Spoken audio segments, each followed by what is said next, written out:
نحمده ونصلي على رسوله الكريم اما بعد فاعوذ بالله من الشيطان الرجيم بسم الله الرحمن الرحيم رب اشرح لي صدري ويسر لي امري واحلل عقدة من لساني يفقهوا قولي ربنا زدنا علما. کتاب اللباس. باب استحباب الثوب الابيض وجواز الاحمر والاخضر والاسود وجوازه من قطن وكتان وشعر وصوف وغيرها الا الحرير. ریاض الصالحین کا باب نمبر 117 کتاب اللباس ہے. اس میں پسندیدہ لباس اور ناپسندیدہ لباس کا ذکر ہے. یہاں پر جن چیزوں کا ذکر کیا جا رہا ہے وہ خاص طور پر مردوں کو سامنے رکھ کر بات ہو رہی ہے. عورتوں کے لیے ہر طرح کا لباس پہننا جائز ہے. ان کے لیے لباس پہننے میں اس کے رنگ یا اس کے مٹیریل میں کسی قسم کی کوئی قید نہیں ہے. یہاں جن شرائط کا ذکر ہے وہ مردوں سے متعلق ہیں. سفید کپڑا تنزیب کرنے کے مستحب ہونے، سرخ، سبز، زرد اور سیاہ رنگ کا کپڑا پہننے کے جواز، اور ریشم کے سوا سوت، کتان، بالوں اور اون کا کپڑا پہننے کے جواز کا بیان. یہ پڑھتے ہوئے ذہن میں رہے کہ یہ شرائط مردوں سے متعلق ہیں. قال اللہ تعالی یا بنی آدم قد انزلنا علیکم لباسا یواری سوآتکم وریشا ولباس التقوى ذلك خیر. وقال تعالی وجعل لکم سرابیل تقیکم الحر وسرابیل تقیکم بأسکم. اللہ تعالی نے ارشاد فرمایا، اے اولاد آدم، بے شک ہم نے تم پر لباس اتارا جو تمہاری شرمگاہوں کو ڈھانپتا ہے اور باعث زینت ہے، اور پرہیزگاری کا لباس وہ سب سے بہتر ہے. اور اللہ تعالیٰ نے ارشاد فرمایا، اور اسی نے بنائے ہیں تمہارے لیے ایسے لباس جو تمہیں گرمی سے بچاتے ہیں اور وہ لباس جو تمہیں لڑائی کے وقت محفوظ رکھتے ہیں. قرآن پاک کی ان دو آیات میں لباس کی ضرورت، لباس کی اہمیت پر بات کی گئی ہے. پہلی آیت سورۃ الاعراف کی ہے جس میں لباس کے دو مقاصد بتائے گئے. پہلا مقصد لباسا یواری سوآتکم، کہ جو انسان کے جسم کے قابل شرم حصوں کو ڈھانپے. انسان اور جانور کے درمیان لباس بہت بڑا فرق ہے. جانور کا لباس ایک مستقل لباس ہے، اس معاملے میں اس کا اپنا کوئی اختیار نہیں. جس قسم کی کھال یا بال یا پر اس کے جسم پر پہنا دیے گئے اور جتنے پہنا دیے گئے، اس کے بعد اس کے اپنی کوئی چوائس نہیں کہ اس کو وہ بدل سکے یا اس میں کوئی تبدیلی کر سکے. رہا انسان، تو انسان نہ صرف یہ کہ لباس کے بغیر پیدا کیا گیا، یعنی کسی بھی قسم کی بالوں یا پروں یا کھال کے بغیر، اور اس کے لیے اللہ تعالیٰ نے چونکہ عقل اور سمجھ عطا کی، اس لیے اس پر چھوڑا کہ وہ اپنے لیے بہترین لباس خود تیار کرے. اور پھر صرف لباس تیار نہ کرے کہ برائے نام وہ لباس ہو، بلکہ ایسا لباس ہو جو اس کے قابل شرم حصوں کو ڈھانپے، اس کی حیا کے تقاضوں کو پورا کرے. اور دوسری شرط یہ کہ وریشا، ریش عربی زبان میں پر کو کہتے ہیں. جس طرح پروں کے اندر مختلف رنگ ہوتے ہیں، ڈیزائن ہوتے ہیں، اسی طرح لباس بھی مختلف رنگوں اور ڈیزائنوں کا ہونا چاہیے. تو ریش کا ترجمہ عموماً زینت کیا جاتا ہے کہ تمہارے لیے زینت کا سبب ہے. اس سے پتہ یہ چلتا ہے کہ اچھا لباس پہننا، اور لباس کے اوپر خاص طور پر عورتوں کے لیے اگر اس کے اوپر مختلف قسم کے رنگ ہیں یا اس کے ڈیزائن ہیں یا اس پر مختلف قسم کی کڑھائیاں ہیں یا پینٹنگز ہیں یا کسی قسم کے طریقے سے بھی، جبکہ وہ اسراف کی حد کو نہ پہنچے، اس قسم کا خوبصورت لباس پہننا وہ قرآن کا تقاضا ہے. کہ ریشا کا لفظ استعمال کیا گیا کہ خوبصورت لباس ہو، باعث زینت ہو. یعنی عبادت اور تقوی دراصل انسان کے دل کے اندر ہے، ظاہر میں اس کا اظہار ہونا چاہیے، لیکن لباس کی ظاہری زینت بھی تقوی کے خلاف نہیں ہے اگر دل میں انسان کے تکبر نہ ہو.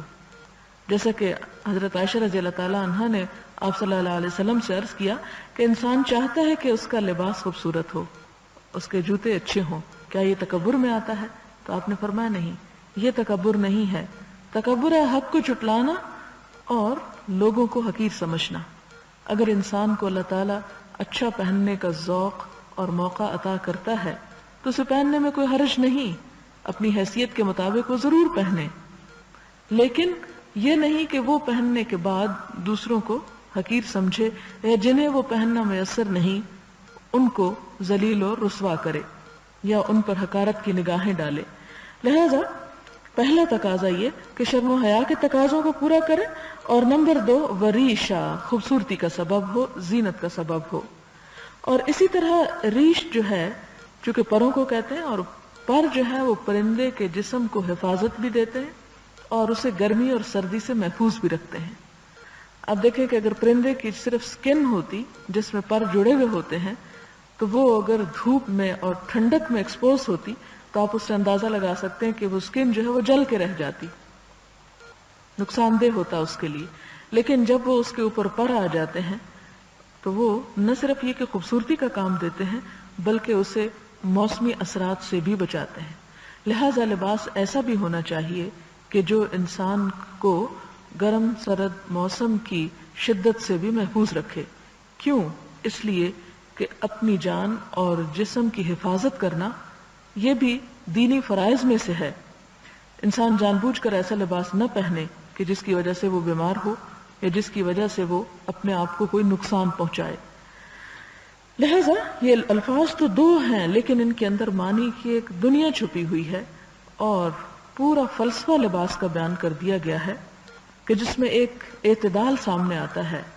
اب دیکھیں کہ 3 چیزیں سامنے آ گئی، باحیا لباس ہو، خوبصورت لباس ہو اور جسم کی حفاظت کرنے والا، جسم کے لیے آرام دہ لباس ہو. وَلِبَاسُ التَّقْوَىٰ، اور ان سب کے اوپر جو ضروری ہے وہ یہ ہے کہ لباس تقویٰ ہو، یعنی انسان پہن کر متکبر نظر نہ آئے، انسان پہن کر اس کے جسم سے یا اس کے چال ڈھال سے مسخرہ پن نہ ٹپکے، بلکہ لباس التقویٰ، ایسا لباس کہ جو اس بات کی پہچان ہو کہ پہننے والا اللہ کا بندہ ہے، کیونکہ انسان اپنے طور طریقوں ہی سے پہچانا جاتا ہے. تو تقویٰ کا لباس، اس میں کیا چیز آتی ہے؟ اس میں پھر وہی آتا ہے کہ شرم و حیا کے تقاضے پورے کرتا ہو اور ایسا لباس ہو کہ جسے پہن کر ایک انسان نہ صرف یہ کہ مومن اور مسلم بلکہ متقی نظر آتا ہو، یعنی تقویٰ کے خلاف نہ ہو. اور تقویٰ کس چیز کا نام ہے؟ اللہ تعالیٰ کے احساس کا نام، کہ ایسا لباس نہ ہو کہ جسے دیکھ کر اللہ تعالیٰ کی نافرمانی کا احساس ہوتا ہو، اور خاص طور پر خواتین کے لیے کہ وہ ایسا لباس پہن کر گھروں سے باہر نہ نکلے کہ جس سے ان کی زینت کا اظہار ہوتا ہو، کیونکہ قرآن پاک میں عورتوں کو اپنی زینت کے اظہار سے منع کیا گیا. سورۃ النور اس میں واضح طور پر آتا ہے کہ وَلَا يُبْدِينَ زِينَتَهُنَّ إِلَّا مَا ظَهَرَ مِنْهَا، وہ اپنی زینت کا اظہار نہ کرے مگر یہ کہ جو اس میں سے خود بخود ظاہر ہو جائے.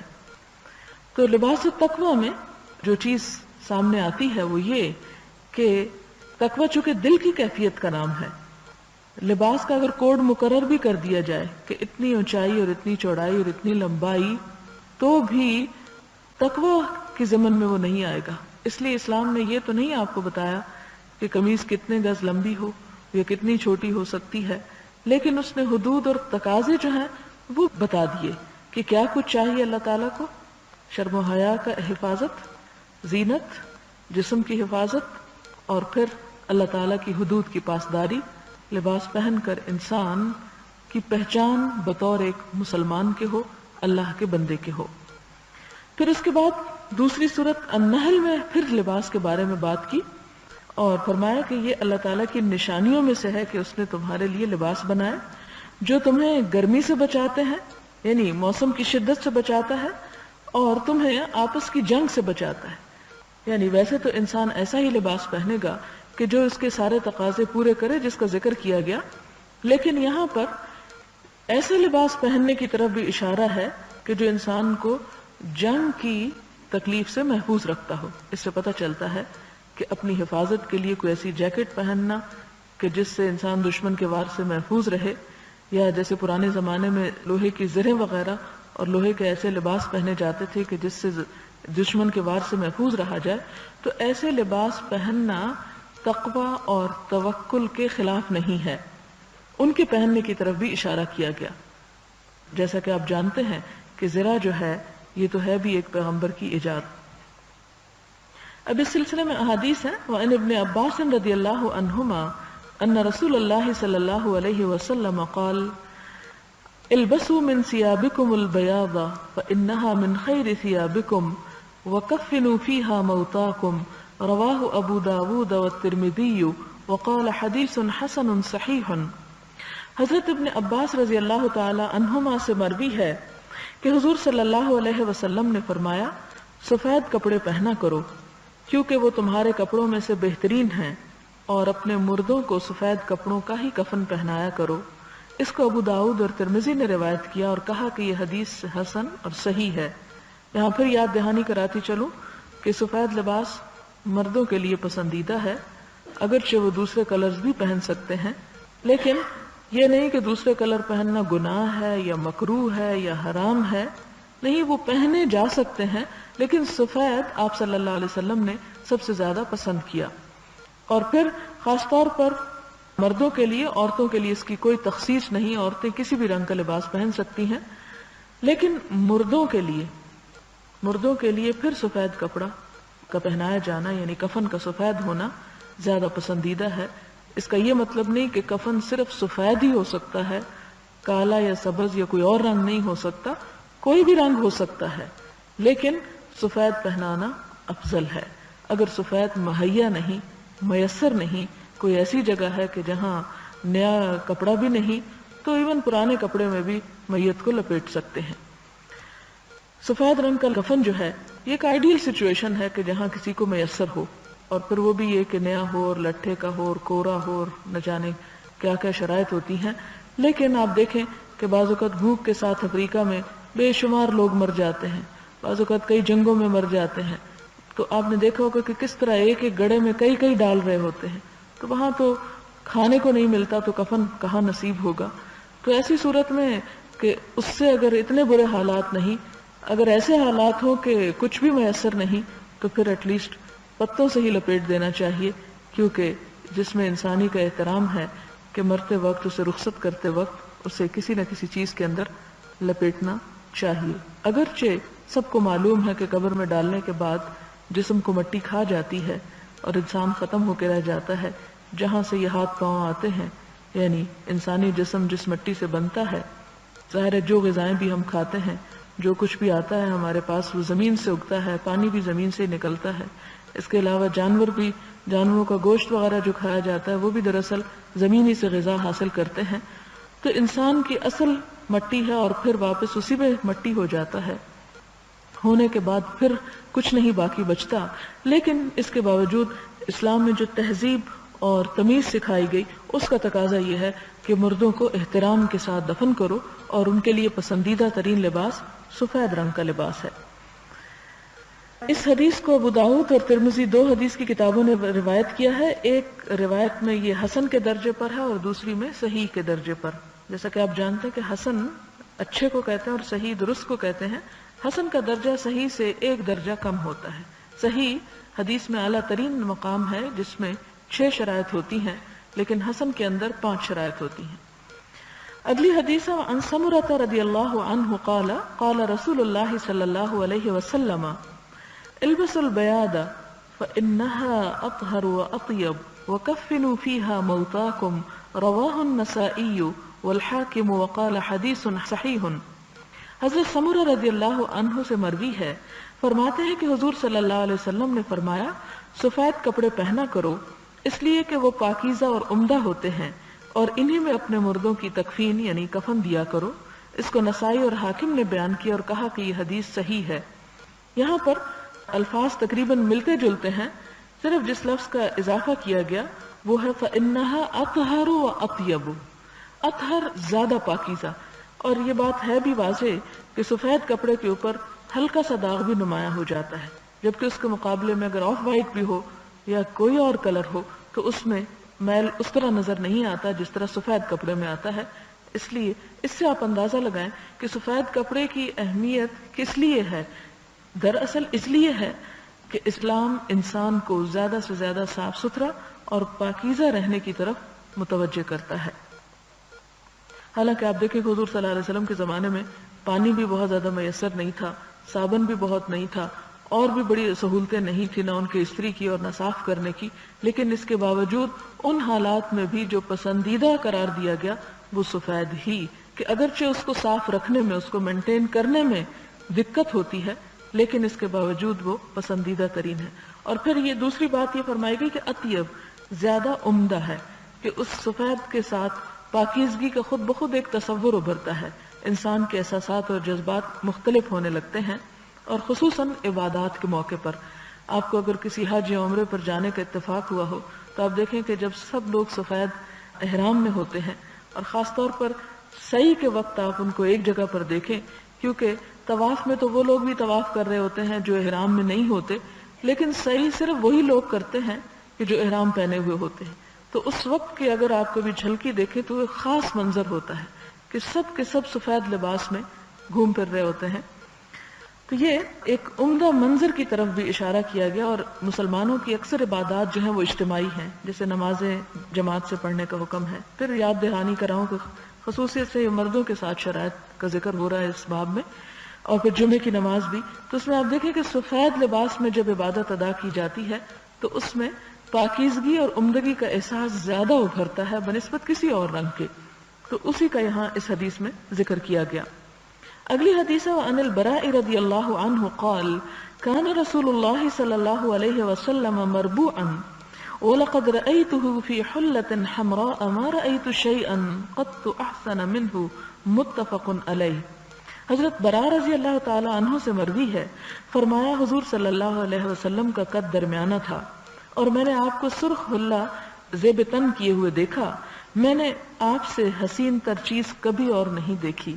یعنی آپ اپنی شکل و صورت، اپنے قد، اپنے جسم، سمارٹنس کے اعتبار سے نہایت خوبصورت تھے، آپ سے بڑھ کر حسین و جمیل کوئی اور تھا ہی نہیں، اور آپ کو میں نے دیکھا کہ آپ نے سرخ حلہ پہنا ہوا تھا۔ یعنی یہ قمیض شلوار نہیں بلکہ قمیض شلوار کے اوپر کا ڈریس ہے، جیسے ایک عبایا کی قسم کا یا وہ ایک رومال کی قسم کا۔ یہی وجہ کہ اب دیکھیں کہ سعودی عرب میں اب بھی لوگ جو ہیں وہ سرخ رنگ کا وہ ایک سکارف سا پہنے ہوئے ہوتے ہیں مرد، اگرچہ وہ باقی ڈریس جو ہوتا ہے ان کا وائٹ ہوتا ہے۔ تو اس سے پتہ یہ چلتا ہے کہ اگر مرد کسی بھی خاص موقع پر کوئی ایسا لباس جس میں سرخ رنگ موجود ہو وہ پہننا چاہے تو پہن سکتا ہے۔ یعنی عموماً تو سرخ اور سبز اور اس قسم کے رنگ جو ہیں وہ عورتیں ہی پہنتی ہیں، لیکن کبھی کبھار مردوں کو کوئی ایک آدھ کپڑا اس رنگ کا پہننے کی اجازت ہے، اور خاص طور پر اوپر کا ڈریس، اوور کوٹ قسم کی چیز۔ اگلی حدیث ہے وعن ابی جحیفة وهب بن عبد الله رضی اللہ عنہ قال رأيت النبي صلی اللہ علیہ وسلم بمكة وهو بالأبتح في قبة له حمراء من أدم فخرج بلال بوضوئه فمن نادح ونائل فخرج النبي صلی اللہ علیہ وسلم وعليه حلة حمراء كأني أنظر إلى بياض ساقيه فتوضأ وأذن بلال فجعلت أتتبع فاه ها هنا وها هنا يقول يمينا وشمالا حي على الصلاة حي على الفلاح ثم ركزت له عنزة فتقدم فصلى يمر بين يديه الكلب والحمار لا يمنع متفق علیہ۔ ابو جحیفہ وہب ابن عبداللہ رضی اللہ عنہ کہتے ہیں کہ میں نے رسول اللہ صلی اللہ علیہ وسلم کو مکہ میں دیکھا، آپ وادی ابتح میں سرخ چمڑے کے بنے ہوئے ایک خیمے میں تشریف فرما تھے۔ حضرت بلال رضی اللہ تعالی عنہ آپ کے وضو کا پانی لے کر آئے، کسی کو تھوڑا پانی ملا کسی کو زیادہ۔ حضور صلی اللہ علیہ وسلم باہر تشریف لائے تو آپ نے سرخ حلہ پہن رکھا تھا، گویا میں آپ کی کلائیوں کی سفیدی کو دیکھ رہا ہوں۔ حضرت بلال رضی اللہ عنہ نے وضو کیا اور آذان پڑھی، میں نے ان کے چہرے کو ادھر ادھر دائیں بائیں پھرتے دیکھا۔ جب انہوں نے حی علی الصلاۃ اور حی علی الفلاح پڑھا، پھر آپ کے لیے ایک نیزہ گاڑ دیا گیا آپ آگے تشریف لائے اور نماز پڑھی. آپ کے سامنے سے کتے اور گدھے وغیرہ گزرتے رہے لیکن ان کو روکا نہیں جاتا تھا. یہاں پھر سرخ لباس اور سرخ یعنی خیمے کی طرف اشارہ ہے کہ مکہ کی وادی ابتہ میں سرخ چمڑے کے بنے ہوئے خیمے میں تشریف فرما تھے.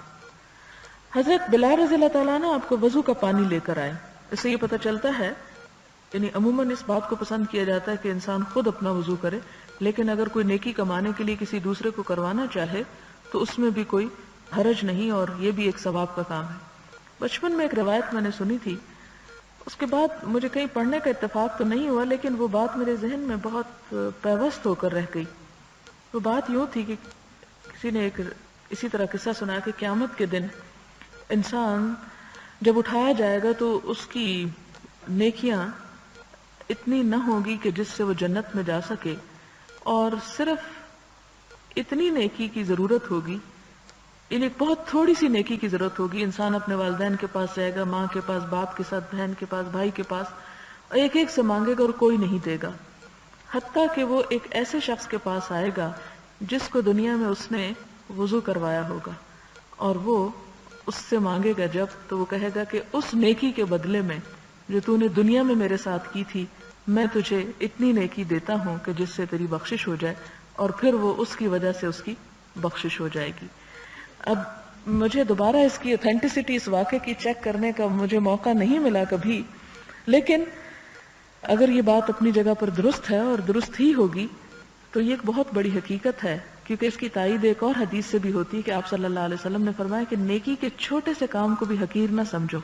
یعنی اگر کہیں موقع مل رہا ہے کسی کے ساتھ اچھے طریقے سے بات کرنے کا، کسی کا چھوٹا سا سامان اٹھا کے اس کی مدد کرنے کا، کسی کو ایک گلاس پانی پیش کرنے کا، کسی کی رستے سے کوئی اذیت والی چیز ہٹانے کا، اگر کوئی وضو کر رہا ہے تو اس کے وضو کا پانی اس کے ہاتھوں پہ انسان ڈال دے، تو آپ خود سوچیں کہ یہ عمل 2-3 منٹ کا ہے، اور اس کے بدلے میں جو نیکی ہوگی وہ بھی ظاہر ہے کوئی بہت بڑی نہیں ہوگی، لیکن قیامت کے دن انسان اپنے نجات کے لیے اتنی نیکی کو بھی ترسے گا. اور بعض اوقات جیسے کہ وہ ایک اور حدیث میں آتا ہے کہ کچھ لوگ اعراف پر روک لیے جائیں گے جن کی نیکی اور بدی بالکل برابر ہوگی. یہ جنت اور دوزخ کے درمیان ایک بلند مقام کا نام ہے. آپ صلی اللہ علیہ وسلم نے فرمایا کہ اتنی نیکی اور بدی کا بھی فیصلہ کیا جائے گا کہ جیسے ایک جوں کا انڈا ہوتا ہے، اتنی بھی اگر کسی کی نیکی کم ہو گئی اور وہ یعنی برائی اور نیکی میں کوئی فرق نہ رہا تو بھی وہ اعراف پر آ جائے گا، اور اگر اتنی یعنی جوں کے انڈے برابر نیکی زیادہ ہو جاتی ہے تو وہ بھی اس کو جنت میں لے جانے کا سبب ہو جائے گی. یعنی اس کی وجہ سے وہ اعراف پر نہیں کھڑا کیا جائے گا بلکہ دوسری طرف جنت میں بھیج دیا جائے گا، اور اگر کم پڑ گئی تو خدا نخواستہ دوسری طرف جانے کے بھی چانسز. اعراف کا جو ذکر ہے یہ کوئی میں اپنے تخیل سے بات نہیں کر رہی، پوری صورت ہے قرآن پاک میں الاعراف کے نام سے جس میں اعراف کا یہ ذکر آتا ہے، اور تفاسیر میں اس کی بے شمار تفصیلات ملتی ہیں پھر آگے کہ کون لوگ وہاں پر ہوں گے اور کس قسم کی ان کو نیکی چاہیے ہوگی. تو حقیقت یہ ہے کہ ان سارے واقعات یا احادیث کے پیچھے جو روح ہے وہ یہ کہ انسان کبھی بھی کسی چھوٹی سی نیکی کو بھی کرنے میں جھجکے نہ، یہ پیچھے نہ رہے، بلکہ آگے بڑھ کے انسان کر لے، اور ہر نیک کام کرنے کے موقع پہ انسان سوچے پتہ نہیں میری نجات کے لیے شاید یہی فائدہ دے. اور یہ کرتے ہوئے یہ نہیں کہ کوئی تصنع سے کہنا چاہیے، بناوٹ سے کہنا چاہیے شاید میری نجات اس میں نہیں، دل سے سمجھنا چاہیے کہ ہو سکتا ہے کہ مجھے یہی ایک نیکی قیامت کے دن فائدہ دے دے. اگر یہ ایک مسلمان کا کیریکٹر ہو جائے، یہ کردار اور یہ اخلاق ہو جائے، تو پھر آپ دیکھیں کہ معاشرے کا رنگ ہی بدل جائے. معاشرے کے اندر، ایک گھر کے اندر چھوٹی چھوٹی چیزوں کے اوپر اور چھوٹی چھوٹی باتوں پہ بعض اوقات لوگ دل تنگ ہونے لگتے ہیں.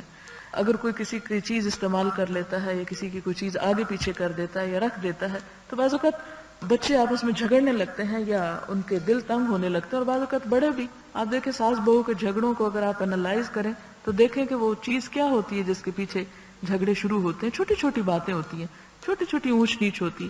ان سارے واقعات سے پتہ ہی چلتا ہے کہ اگر انسان تھوڑی سی دل میں وسعت پیدا کر لے اور کچھ نہیں تو سمجھے کہ اگر دوسرے نے قصور نہیں کیا اور انسان سمجھ رہا ہے کہ اس نے کیا ہے، مثلا ایک شخص سمجھ رہا ہے کہ اس نے غلطی نہیں کی، دوسرا سمجھ رہا ہے نہیں اس نے غلطی کی ہے. اب ایک چاہ رہا ہے کہ دوسرا مان جائے کہ یہ غلط ہے اور دوسرا چاہ رہا ہے کہ میرے پہ الزام نہ آئے، تو آپ دیکھیں کہ اس کھینچا تانی میں تعلقات کس قدر خراب ہو جائیں گے. تو دوسرے کو یہ سوچ کے بھی معاف کر دینا چاہیے. اگر اس نے غلطی نہ کی ہو لیکن آپ سمجھ رہے ہو کہ نہیں اس نے کی ہے، تو آپ سوچیں یہ ضرور کی ہے لیکن میں نے اس کو معاف کر دیا. کیونکہ اگر انسان دوسروں کو معاف کر دیتا ہے تو اللہ تعالیٰ اس کو معاف کرنے کا وعدہ کرتے ہیں. تو اس طرح آپ دیکھیں کہ چھوٹی چھوٹی چیزوں پر معاف کر دینا اور چھوٹی چھوٹی چیزوں پر دل کھلا کر لینا انسان کی اس زندگی کو بھی بڑا خوشگوار بنا دیتا ہے. آپ دیکھیں کہ قرآن پاک میں نفس انسانی کی قسم کھائی گئی ہے. انسان کا نفس جو ہے، اس نفس کے اندر قرآن پاک میں آتا ہے وَأُحْضِرَتِ الْأَنفُسُ الشُّحَّ، کہ نفسوں کے اندر بخل بھر دیا گیا ہے، بخل ڈال دیا گیا ہے.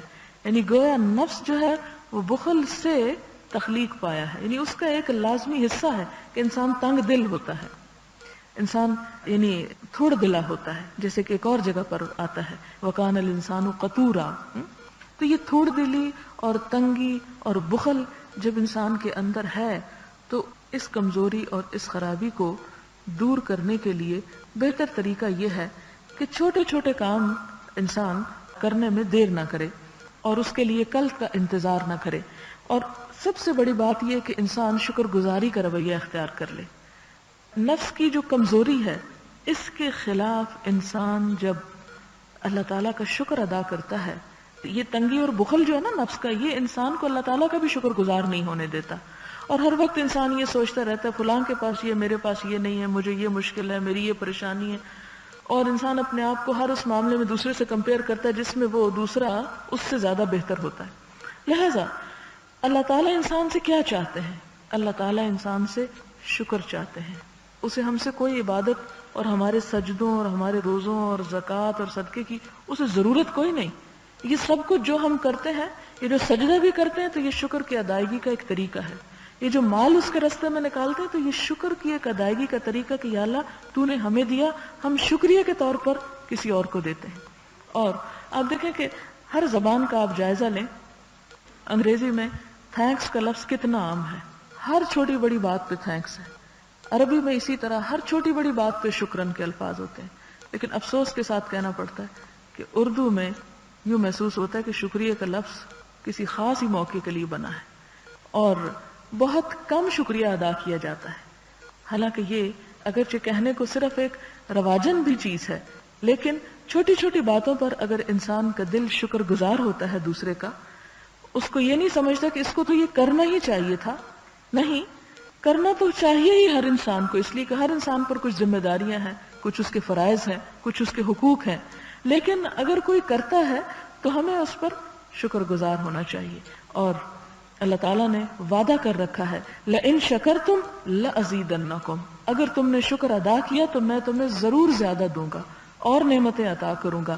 لیکن اگر تم ناشکری کرتے ہو تو پھر میرا عذاب بھی بڑا سخت ہے. اور آپ دیکھیں کہ اللہ تعالیٰ اپنی عبادت کے فوراً بعد کیا کہتے ہیں کہ انشکر لی وَلِوَالِدَيْكَ، تمہاری عبادت کیا ہے؟ دراصل میرا شکریہ ادا کرو اور اپنے والدین کا کرو. کیوں؟ اس لیے کہ والدین کے احسانات اللہ تعالیٰ کے بعد انسانوں میں سے سب سے زیادہ اپنے بچوں کے لیے ہوتے ہیں. اور پھر والدین میں سے بھی ماں کا حق زیادہ ہے کہ وہ اپنے بچوں کے لیے تکلیف زیادہ اٹھاتی ہے. تو جتنا جتنا جس کا احسان ہو اتنا اتنا اس کا شکر ادا کرنا جو ہے واجب ہے. اور اسی طرح بندوں کا شکر یعنی عام تمام لوگوں کا شکر ادا کرنا کہ جس سے کوئی بھی انسان کو فیض یا خیر یا نیکی پہنچے، تو اس کے بارے میں بھی آتا ہے من لم یشکر الناس لم یشکر اللہ. جو انسان انسانوں کا شکریہ ادا نہیں کرتا وہ اللہ کا بھی شکر گزار نہیں ہوتا. تو اللہ تعالیٰ کو یہ بات پسند ہے کہ انسان انسانوں کے لیے بھی شکر گزار ہو اور پھر خود اس کے لیے. تو یہی شکر گزاری کی ایک کیفیت ہوگی کہ انسان قیامت کے دن اپنی ایک چھوٹی سی نیکی کسی دوسرے کو دے کے اس کی جان بچا لے. تو بہرحال یہاں پر بات یہ ہو رہی تھی وضو کا پانی لانے کسے کے لیے اور وضو کرانے کے لیے، تو اتنی چھوٹی چھوٹی نیکیوں کو بھی حقیر نہیں سمجھنا چاہیے. تو وہ کہتے ہیں کہ میں نے دیکھا کہ پانی کم تھا، کسی کو زیادہ پانی ملا، کسی کو تھوڑا، سب نے پورا کر لیا. اور پھر آپ صلی اللہ علیہ وسلم خیمے سے باہر تشریف لائے تو آپ نے سرخ حلہ پہن رکھا تھا. میں آپ کی کلائیوں کی سفیدی کو دیکھ رہا. کلائی ارسٹ کو اس جگہ کو کہتے ہیں، یعنی وہ اوپر کا جو اوور کوٹ ٹائپ چیز تھی وہ یہاں تک لمبی نہیں تھی بلکہ یعنی چھوٹے تھے اس کے بازو کہ یہ حصہ آپ کا ننگا تھا بازوؤں کا. حضرت بلال رضی اللہ تعالیٰ عنہ نے وضو کیا اور آذان پڑھی. میں نے ان کے چہرے کو ادھر ادھر دائیں بائیں پھرتے دیکھا. یعنی جب حی علی الصلاۃ کہا تو دائیں طرف، اور پھر حی علی الصلاۃ دوسری طرف، پھر حی علی الفلاح دائیں طرف، اور دوسری دفعہ حی علی الفلاح کہتے ہوئے بائیں طرف. اور آذان بولتے ہوئے ایک مسنون طریقہ ہے. اللہ اکبر اور اللہ اکبر کے وقت گردن نہیں ہلائی جائے گی، لیکن حی علی الصلاۃ حی علی الفلاح کے وقت. اس کے پیچھے کیا حکمت ہے؟ اس لیے کہ باقی اذان کے الفاظ جو ہیں وہ تو اللہ تعالیٰ کی عظمت کے اظہار کے طور پر ہیں، لیکن حی علی الصلاح کا معنی ہے آؤ نماز کی طرف، آؤ نماز کی طرف. حی علی الفلاح کا معنی آؤ کامیابی کی طرف. تو جب انسان کہتا ہے ادھر منہ کر کے تو مراد یہ کہ گویا وہ ادھر کے لوگوں کو بلا رہا ہے، اور جب ادھر منہ موڑتا ہے تو گویا وہ ادھر کے لوگوں کو بلا رہا ہے. اور اسی طرح حی علی الفلاح کہتے ہوئے بھی، یعنی وہ ایک بات کو زیادہ پھیلا کے کہنے کی بات ہے یہاں. پھر آپ کے لیے ایک نیزہ گاڑ دیا گیا اور آپ تشریف لائے، نماز پڑھی. یعنی آپ نے جماعت کروائی، امامت کی، اور امام کے آگے سترہ رکھ دیا گیا.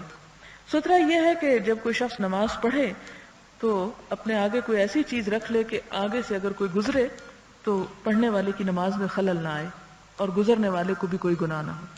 یہاں ایک بڑی اہم بات ہمیں پتہ چلتی ہے کہ اگر جماعت سے نماز پڑھی جا رہی ہو اور امام کے آگے صرف سترہ رکھ دیا جائے اور باقی ہر نمازی کے آگے لائن میں کچھ بھی نہ ہو تو آگے سے پھر گزرا جا سکتا ہے. امام کے سترے کے پار اگر گزر جائے اور باقی نمازیوں کے آگے کچھ نہیں تو اس سے کوئی فرق نہیں پڑتا. یعنی مثلا یہ صفیں بچھی ہوئی ہیں اور یہ امام ہے، امام کے آگے یوں سترہ رکھا ہوا ہے.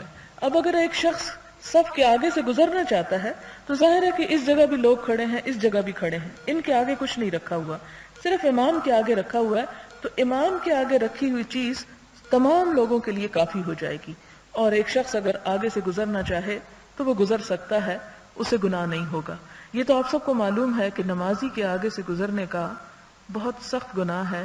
اور آپ صلی اللہ علیہ وسلم نے فرمایا کہ ایک شخص 40 تک کھڑا رہے، اس سے بہتر ہے کہ وہ نمازی کے آگے سے بے صبری سے گزر جائے. تو راوی کہتے ہیں کہ میں بھول گیا ہوں کہ 40 دن تھے یا 40 سال تھے جو آپ نے فرمایا کہ 40 سال کھڑا رہے، اس سے بہتر ہے کہ وہ نمازی کے آگے گزرے، یعنی انتظار کر لے اتنے سال تو بہتر ہے. اور یہاں تک بھی کہا گیا کہ اگر کوئی نمازی کے آگے سے گزرتا ہے تو وہ اسے اپنے ہاتھ سے بھی پیچھے روک سکتا ہے، کیونکہ اس آگے سے گزرنے سے نقصان یہ ہوتا ہے کہ نماز پڑھنے والے کی توجہ جو ہے وہ نماز کی طرف نہیں رہتی. اس لیے اس اسلام کے اس طریقے اور ادب کو بچوں کو بھی سکھا دینا چاہیے اور بڑوں کو بھی پتہ ہونا چاہیے. اور ساتھ ہی یہ کہ یہاں ایک اور بات پتہ چلتی ہے کہ کتے اور گدھے وغیرہ بھی آگے سے جانور بھی گزرتے رہے، لیکن آپ نے ان کو منع کرنے کا حکم نہیں دیا اور اسی حال میں سب نماز پڑھتے رہے.